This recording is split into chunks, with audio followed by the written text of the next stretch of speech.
So I'm Nina Hellum. I'm representing the Norwegian defense research establishment. And we have an ongoing research which we have since 2008 called Age Cohort Research. The aim is to deliver applied research to the defense. Three of the main topics of concern to us are to increase the percentage of military women, to measure contentment and welfare of the soldiers, and implement different kinds of diversity into the military system, as easy that may sound.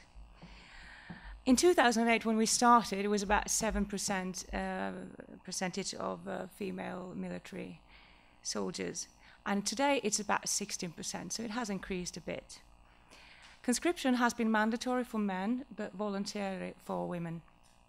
That changes next year.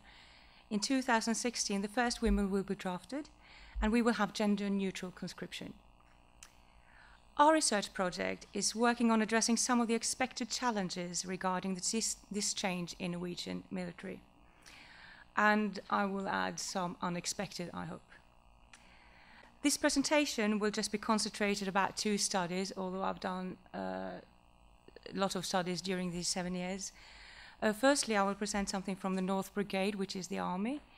There is a low percentage of women there. And secondly, I will present, this is an ongoing work, so I've just started this, from Ørland Main Airfield Station, where they have a pilot project consisting of 50% women and 50% men. They have been there almost a year now. And they are with the Anti-Aircraft Defense Battalion. Oh, I actually forgot to show you this. So I'll jump further on, I guess. So my research questions will be a kind of a policy questions. Should men and women share rooms? What effect will gender mixed rooms have? What effect will implementing 50% women have? And under that, will we see an increase or decrease in sexual tensions and actions? Will there be a rise or a fall in conflicts? Will gender still be an issue?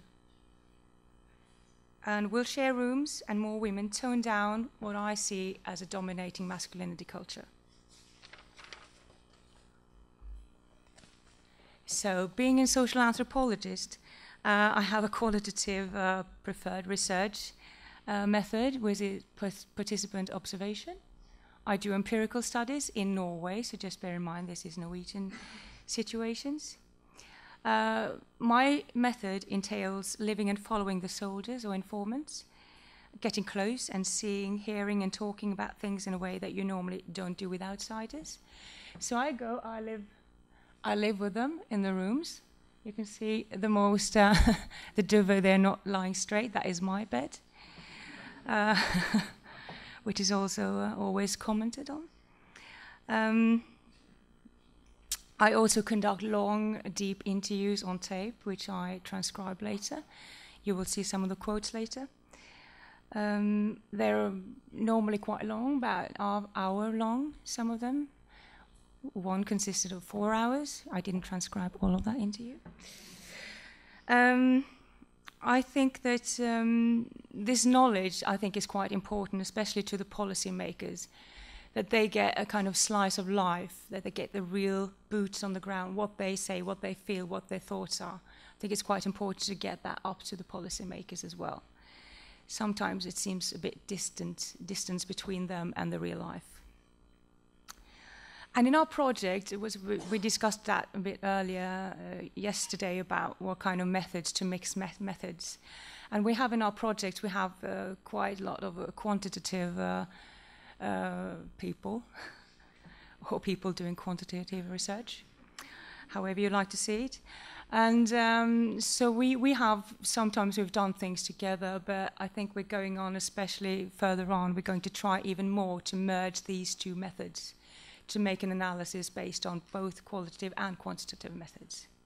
I can't do numbers, so I need other people to do that for me. Like Eric wanted to learn statistics. I gave that up many years ago. So findings. I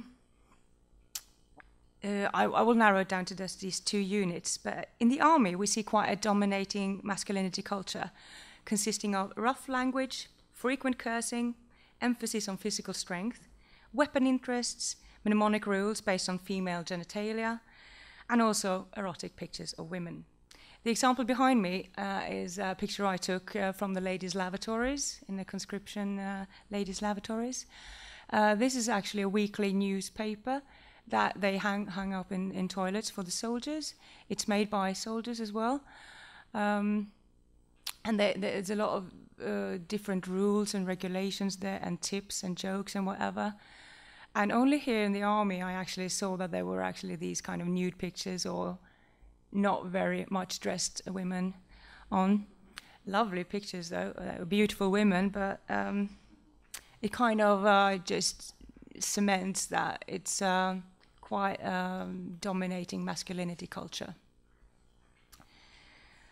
In the battalions with a low percentage of women, the few women are said to be tough. They need to have plenty of backbone to be there. And few of them consider themselves and are considered as very girly girls. They say, we are not girly girls, they say. Not everyone, but many of them. They do not they're not into wearing a lot of makeup or shopping and fashion and stuff. Some are, I'm not saying that there's not exceptions, but most of them are not into those kind of things. In the battalion with equal share of men and women, this point is not stressed very much at all. These soldiers seem to be more free in the execution of their gender roles. They are not expected to be tougher or no whinier than anyone else. So it seems like increasing the percentage of women, as with gender-neutral conscription, thus enlarging the minority, evens out some differences. At Örlandet, or Orlandet in English, with the airfield battalion, with the 50-50% men and women, I did not detect any signs of masculinity culture, dominating masculinity culture at all. But I have yet more interviews to do. I've conducted one field work there.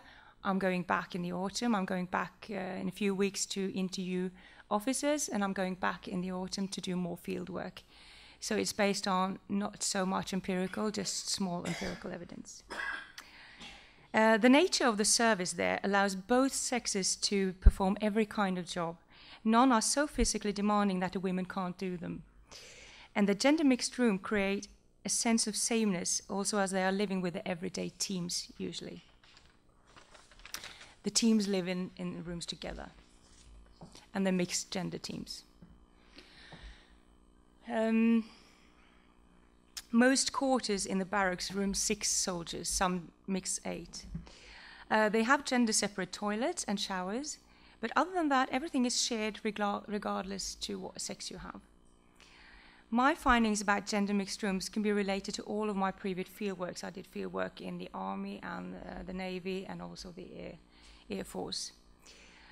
It seems like gender mixed rooms reduces sexual tension. It decreases the gap between men and women, and the soldiers avoid fractioning of the sexes, and living closer together seems to diminish prejudices towards each other. Many soldiers talk about their opposite sex roommates as close to brothers and sisters. They tend to express that in kinship terms. And you don't, how can I say that politely? You don't go to bed with your brother. That's not how they express it usually, but we'll make it nicer here. So I have a lot of interviews and quotes, and this is a male soldier, conscript soldier. No, oh no, it's not, it's a female, I'm sorry.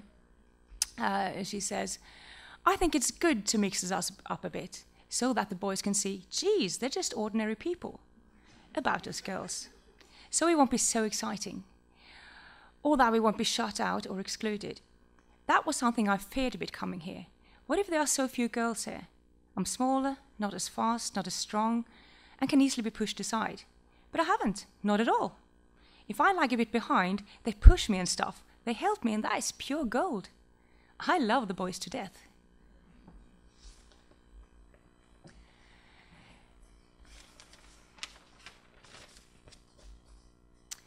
The equal gender balance affects the different mechanisms at play. There is no ruling class, nor no suppressed minority.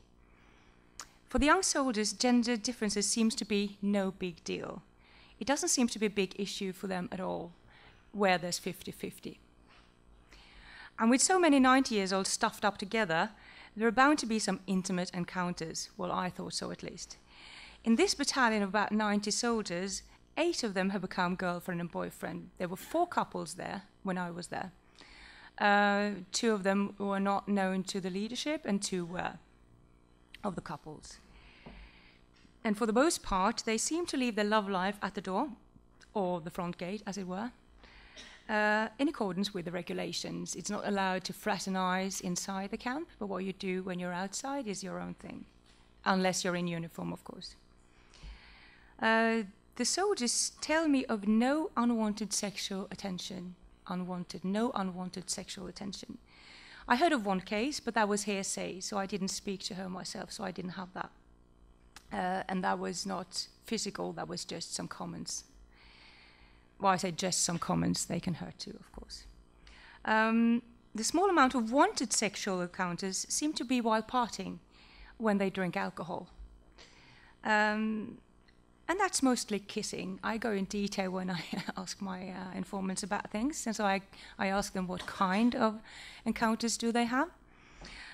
So just kissing, mostly just kissing at parties. Many of the soldiers mention the strict rules as why there is so little sexual activity at the barracks and between the soldiers generally. They welcome the rules and believe they are there for a good reason. At least that's what they tell me. The only issue that my informants brought up was actually bedtimes. That was the only source of conflict that they told me about this time. Some of the girls wanted to go to bed earlier, and some of the guys, they wanted to stay up late because they were gaming. They were sitting and playing at a computer together, which I've learned now. And this sounds all nice and good. There's not much conflict, not much sex, not anything, but there are still some challenges. Women are still treated differently in certain circumstances, as when they are told to cover up on the way back from the showers, while the guys are not told that. They can just stroll around in their tight boxer shorts, which for an old lady can be a bit embarrassing. But for the officers, there's female officers and male officers, but for them, I think guys in their underwear is not a new sight. It's nothing new to them. But girls in their underwear might be an anomaly. So it's something different, which they're not used to. So I ask, here we have my male informant, and I ask him, well, do you fool around a lot, being so many boys and girls together? Yeah, I fooled around with 2 of my fellow soldiers, he said a bit proudly, I have to add. But not in the barracks, though, just while partying. Here they talk about the infamous NATO glasses. The longer you stay in the military, the better looking the girls get. It's a phenomenon. But if you live very closely with someone, for example, if you live in the same room as someone, then the opposite usually happens. We get more of a brother and sister relationship then, especially within the room. So my concluding remarks.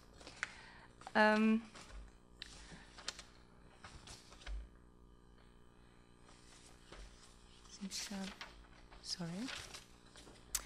Even though living on top of each other day in and day out for a year, which they do, that's conscription is for a year in Norway, sharing everything and having no privacy, men and women seem to tolerate and understand each other better when they are closely exposed towards each other. They see each other in many normal and extreme situations, many not so flattering, which gives the effect of reduced sexual tension. Being 19 years old, their libido seems intact, as far as I can tell from their stories at least. But you don't foul your own nest. They neither seem to have any urge to problematize the fact that they are an equal share of men and women. That is no big deal to them. That's normal. And in Norway, to be equally treated and respected is quite normal. So these Norwegian youngsters, they would be expecting to be treated equally. So let's finish off with a kind of positive remark here. It's not all good, but some things are. This is a female soldier. She says, I think it's a good thing having different kinds of people, because many have a very narrow-sighted view, and when they see so many different people and are forced to live with them for a whole year, that might widen the view a bit. They become more open-minded about things.